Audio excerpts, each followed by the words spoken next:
Biblia explicada, un recorrido diario por las Sagradas Escrituras.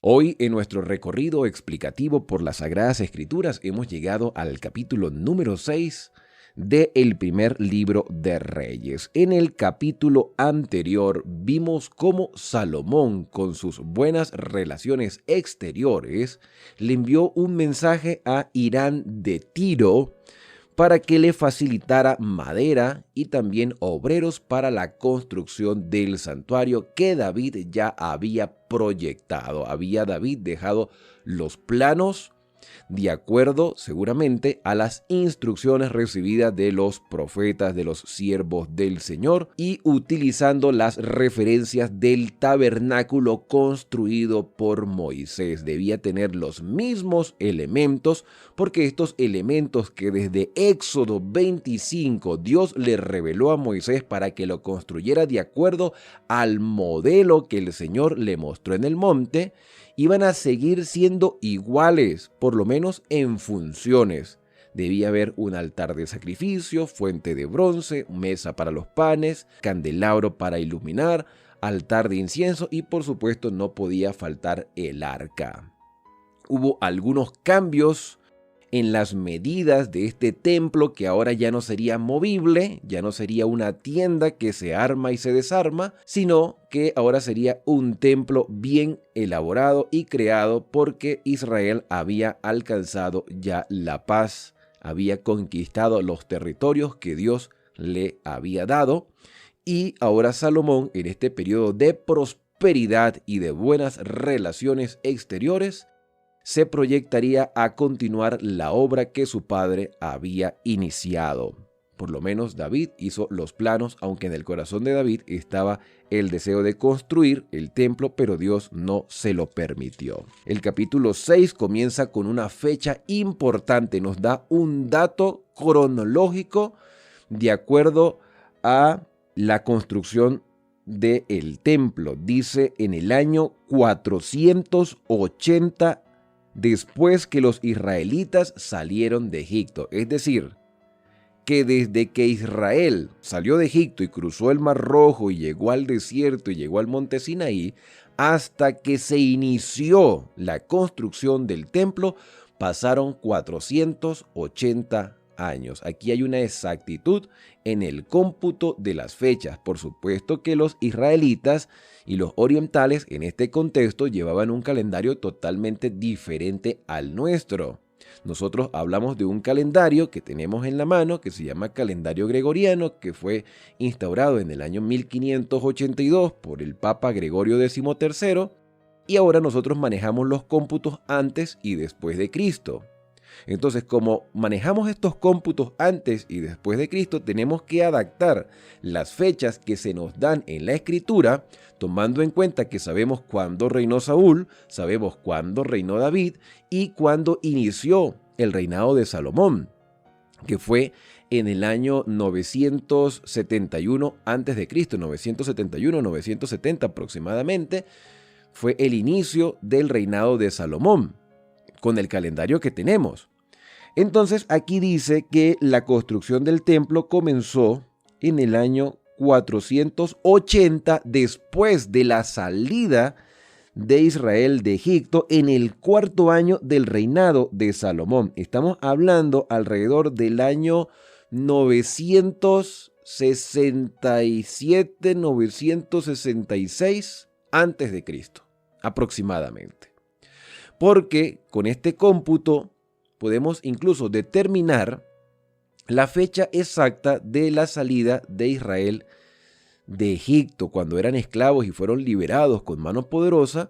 Ya podemos ubicar, tomando el cómputo de los 480 años, la salida de Egipto tuvo que haber sido alrededor del año 1445-1446 antes de Cristo. Esa tuvo que haber sido aproximadamente la fecha del peregrinaje de Israel por el desierto. Y estamos entonces en el cuarto año del reinado de Salomón, y también se menciona el mes de Sif, que es el segundo mes del año. El mes de Sif que es el segundo mes, no es febrero como lo calculamos nosotros, porque en Éxodo capítulo 12 se da el inicio del primer mes del año. El primer mes del año con la celebración de la Pascua. Entonces, si el primer mes del año es la celebración de la Pascua o se celebra la Pascua en el primer mes del año, la Pascua, que vendría siendo para nosotros la actual Semana Santa, es entre marzo y abril. Concretamente abril porque el primer mes en el calendario hebreo se llama Abib o Nisan, que vendría siendo abril, prácticamente abril. Y entonces este segundo mes vendría siendo entre finales de abril a principios de mayo. Así que el segundo mes podría ser más bien mayo en el calendario hebreo. Bueno, versículo 2 dice que se empezó a edificar el templo en este tiempo, en el segundo mes del cuarto año del reinado de Salomón, y el templo que el rey Salomón edificó al Señor era de 70 codos de largo, de 20 codos de ancho y 30 de alto. Estamos hablando de 27 metros por 9 metros por 13 metros. ¿Sí? De largo serían 27 metros, de ancho, largo, 27, ancho vendrían siendo 9 metros y de alto serían 13 metros. Prácticamente el doble de lo que medía el tabernáculo que construyó Moisés. El pórtico delante del templo de la casa era de 20 codos de largo conforme al ancho de la casa y 10 codos de ancho frente de la casa. Hizo a la casa ventanas anchas por dentro y estrechas por fuera. Edificó también junto al muro de la casa aposentos alrededor, contra las paredes de la casa en derredor del templo, y también se describe aquí el lugar santísimo e hizo cámaras alrededor para que allí moraran los sacerdotes. La galería inferior era de 5 codos de ancho, estamos hablando de 2.25 metros. La del medio de 6 codos de ancho y la tercera de 7 codos de ancho, porque por fuera había hecho disminuciones de la casa alrededor para no trabar las vigas de las paredes de la casa. Cuando se edificó la casa, fue construida con piedras, y esto es importante porque dice que eran piedras traídas ya acabadas, o sea, el templo fue prefabricado. Ya venía todo elaborado, solamente de ir armando, de manera que cuando la edificaban ni martillo ni hacha se oyeron en la casa, ni ningún instrumento de hierro. La entrada del piso bajo estaba al lado derecho de la casa. Por una escalera de caracol se subía al piso medio, o sea que habían varios pisos. En este caso, un segundo piso, un piso medio, un piso alto, un piso bajo. Y allí al tercero edificó pues el templo, lo completó y lo techó con madera de cedro. Edificó también cuartos alrededor de todo el templo, cada uno de 5 codos de alto. Volvemos a decir entonces que estos 5 codos son 2 metros punto 25 y se unían al templo con madera de cedro. Entonces el Señor envió palabra a Salomón, que le dijo a través de un profeta o a través del sumo sacerdote, no lo sabemos porque no lo dice.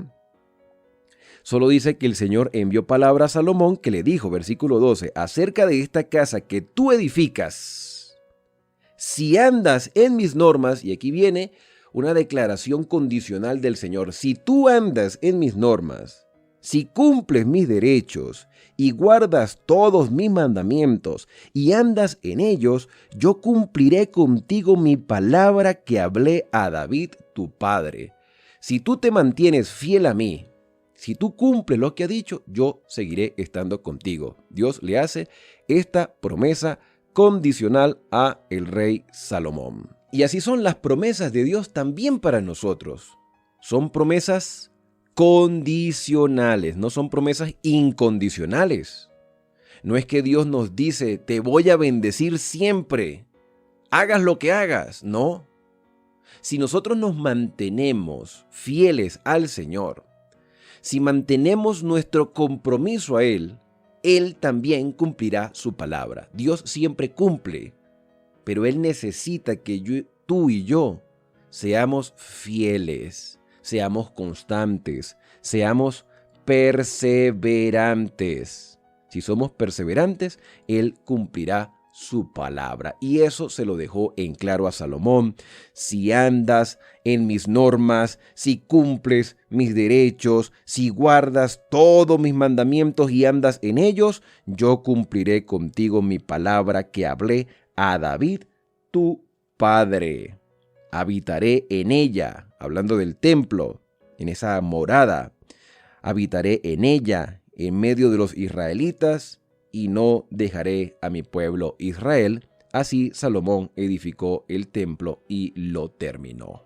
Dice que cubrió las paredes del templo por dentro con tablas de cedro desde el suelo hasta las vigas del techo, cubrió el piso con madera de ciprés. Al fondo de la casa separó 20 codos con tablas de cedro desde el piso hasta el techo para formar el santuario interior y el lugar santísimo.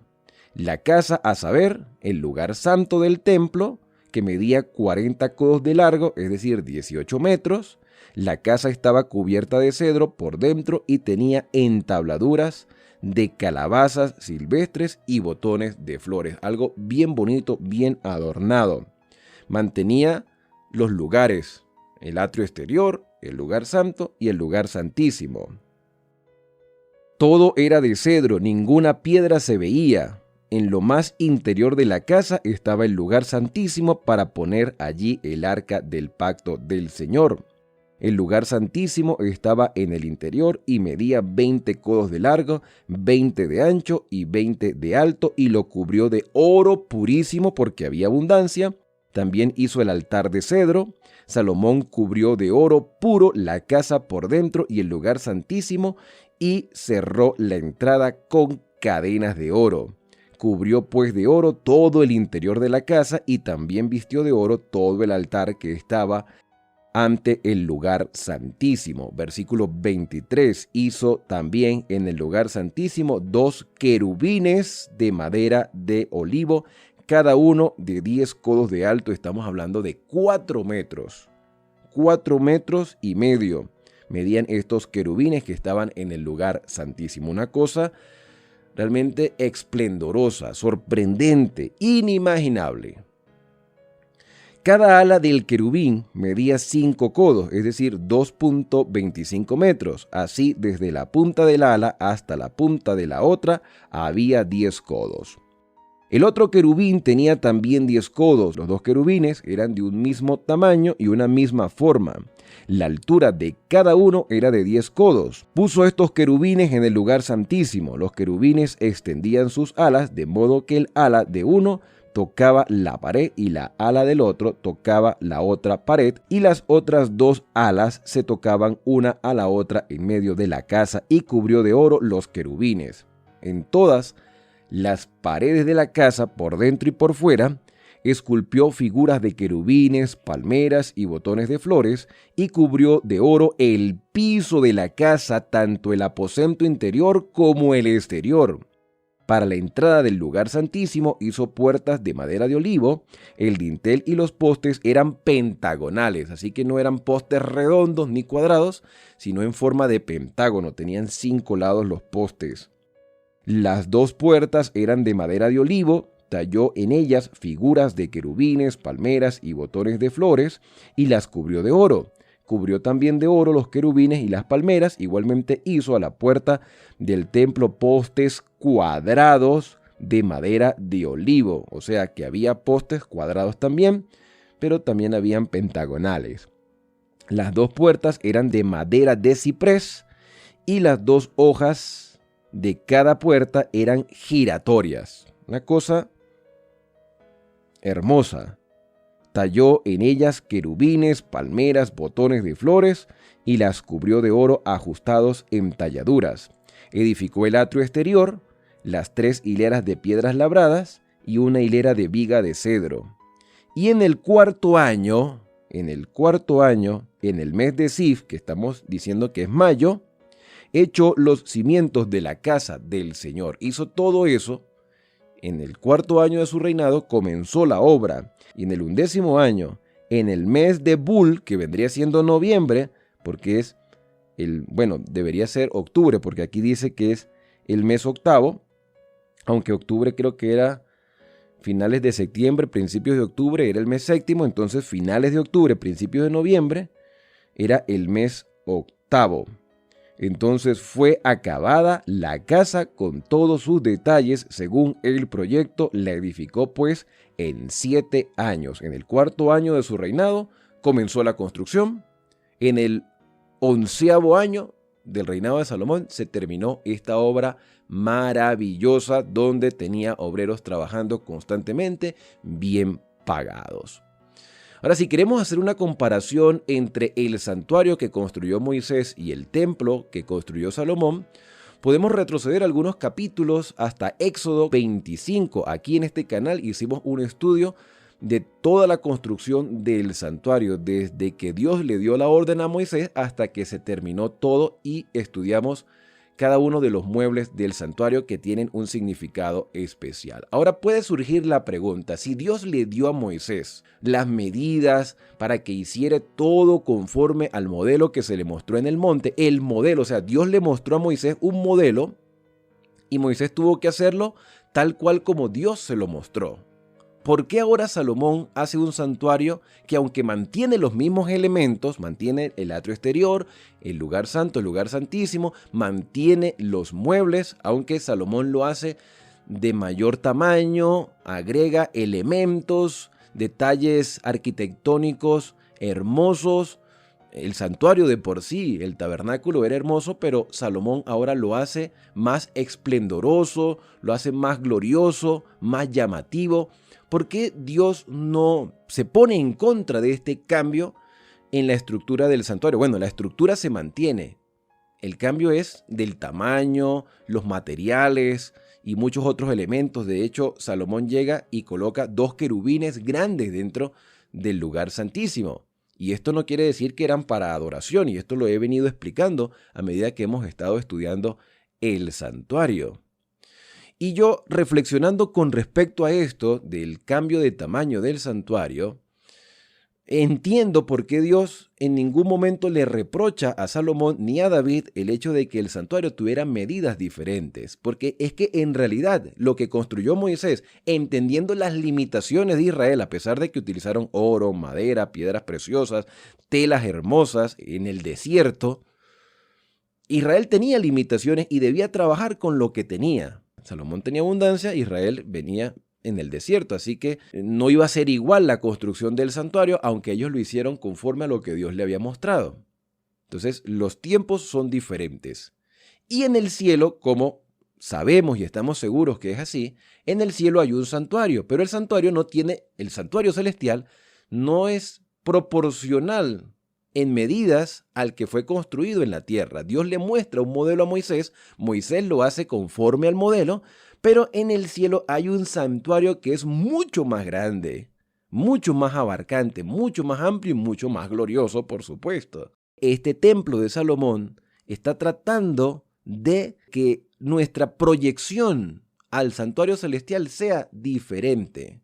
En el santuario celestial, aunque existe el lugar santo y el lugar santísimo, porque la tierra, según lo que hemos venido estudiando, es el atrio exterior, la tierra forma parte del santuario celestial.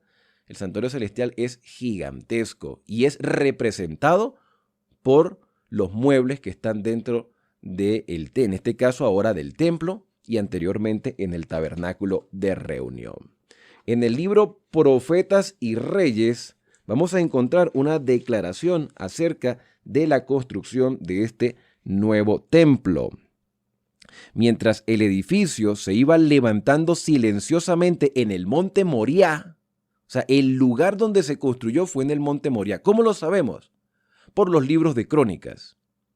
Si ustedes quieren, pueden adelantarse al segundo libro de Crónicas. A partir del capítulo 3 hasta el capítulo 7 se amplía todos estos detalles que hoy hemos leído en el capítulo 6 del primer libro de Reyes.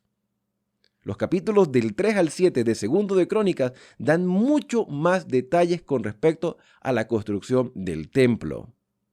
Y ahí dice, en el primer versículo del capítulo 3 de Segundo de Crónicas, en el primer versículo dice que en ese lugar, en el monte Moriah, se construyó el templo, en el monte Moriah. Los enseres fueron provistos en abundancia, con el propósito de que no careciesen los sacerdotes de nada, de una belleza insuperable y esplendor sin rival. Era el palacio que Salomón y quienes le ayudaran erigieron para Dios y para el culto. Era un emblema adecuado de la iglesia viva de Dios en la tierra, que a través de los siglos ha estado formándose de acuerdo con el modelo divino. Y el modelo divino sabemos nosotros que es Cristo. El apóstol Pablo nos describe como edificio de Dios, pero por supuesto la piedra angular, la piedra principal de este edificio, que es la iglesia, y de cada uno de nosotros, es Cristo Jesús. El sitio en el que se construyó el templo se venía considerando desde largo tiempo atrás como lugar consagrado.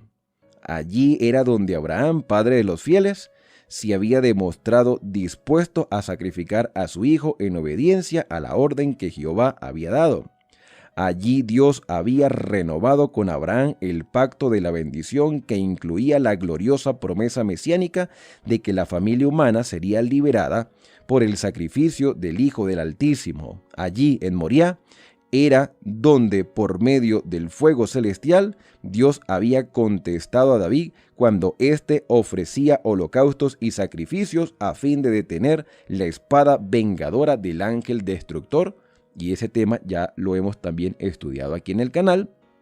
Y nuevamente los adoradores de Jehová volvían a presentarse allí delante de su Dios para repetir sus votos de fidelidad a él. Entonces se construyó en el monte Moriah porque tenemos las referencias del segundo libro de Crónicas. El santuario, el templo, mis queridos hermanos, aunque era parte del centro de la adoración a Dios, todos estos elementos dentro del tabernáculo y del templo debían apuntar hacia el Mesías que habría de venir, como Rey de Reyes, como Señor de Señores, pero también como un Cordero que iba a ser inmolado para que todos tuviésemos la oportunidad o tengamos la oportunidad de salvarnos a través del sacrificio de Cristo. Todo el templo, todo el santuario apunta hacia la obra de salvación por nosotros. Pero ahora nosotros no tenemos aquí en la tierra un santuario terrenal porque creemos en el santuario celestial, donde Cristo es nuestro sumo sacerdote. Pero tenemos lugares de reunión, tenemos lugares de culto donde nos reunimos semanalmente o progresivamente durante la semana, nos vamos reuniendo. Y ese lugar debe ser un lugar adecuado para la adoración al Padre Celestial. Hay lugares que son más humildes, más sencillos, hay lugares que tienen carencia de recursos económicos y hay otros lugares que son más elaborados, más trabajados, donde se le ha invertido más dinero. Donde estén 2 o 3 reunidos, allí estará el Señor con su pueblo. Pero en la medida de lo posible, debemos hacer que el lugar donde nos reunimos para adorar al Señor sea adecuado para, de esa manera, demostrar que se respeta el lugar donde Dios se reúne con su pueblo. Se reúne a través de su Espíritu Santo, sus ángeles están también con nosotros. Si nuestras casas queremos que estén bonitas cada día, las adornamos, las pintamos, las decoramos, ¿por qué no podemos hacer un lugar adecuado, provisional, porque no va a ser para siempre, porque todo esto se va a acabar en cualquier momento? ¿Por qué no hacemos un lugar adecuado para la adoración al Señor? Invirtamos en la casa del Señor, invirtamos en ese lugar que se apartó para la adoración del Todopoderoso. Demos una buena imagen. Mire, Moisés hizo ese santuario de la mejor manera con los materiales más hermosos que se podían conseguir estando en el desierto. Y Salomón, en su prosperidad, No podía hacer algo igual o menor, tenía que hacer algo mayor para la gloria de Dios. Todo lo que nosotros hagamos debe ser para la gloria de Dios. Pero por encima de lo material está el significado de cada uno de los elementos del santuario.